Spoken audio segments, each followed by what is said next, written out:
meron tayo ritong Bluetooth speaker.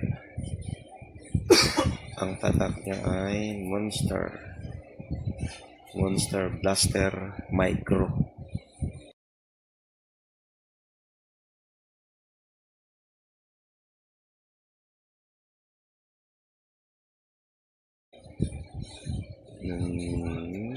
Okay naman yung tunog niya, maganda ang tunog niya.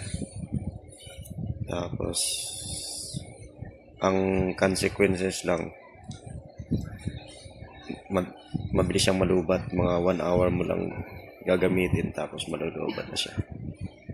Gagawin natin, dadagdagan natin siya ng battery para at least tumibay. So let's go, boys. First time natin magbubukas nito, guys. Monster Blaster Micro Bluetooth speaker.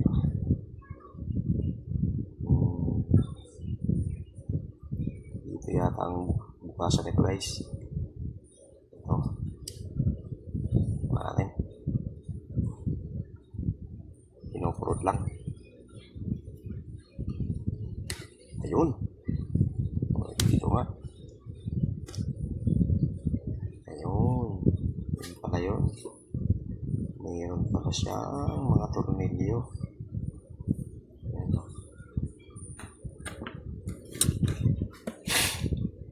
May tornilyo pala siya.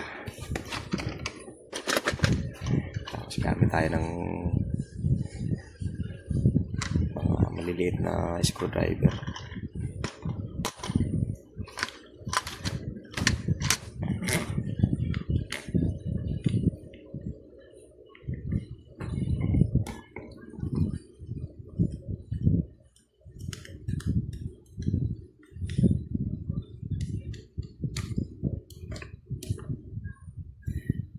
Kasama na po ang tear down dito. Kasi ngayon lang mabubuksan yung Bluetooth speaker mo.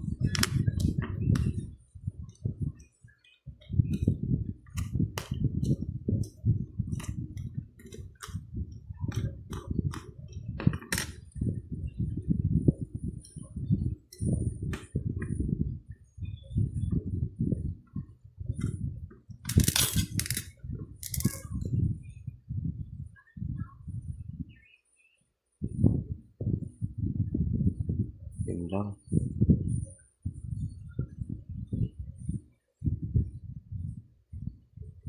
Yung mga ito. Yan lang.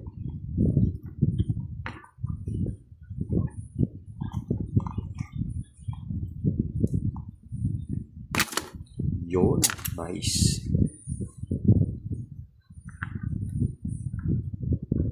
Aha.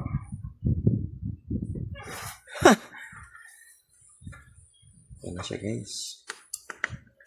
Ito po ang laman niya, oh. Bukas na natin. Ang problema, wala siyang paglalagyan ng battery. Ayan, oh. Hindi kasya. Hindi ko na pwede.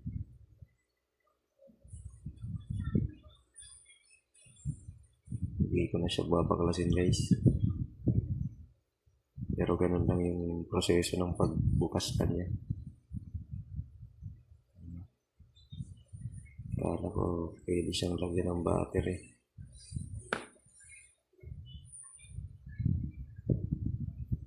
Okay. Yun lang. Hindi ko na siya tinuloy, guys, na lagyan ng battery. Wala palang paglalagyan yung kanya, extra battery. Masikip pala sa loob. So binalik ko na lang.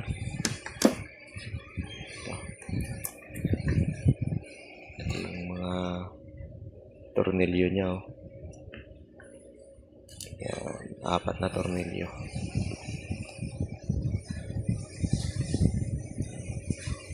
Salamat. At dahil lobat siya, guys, chinarge ko muna. Charging na siya.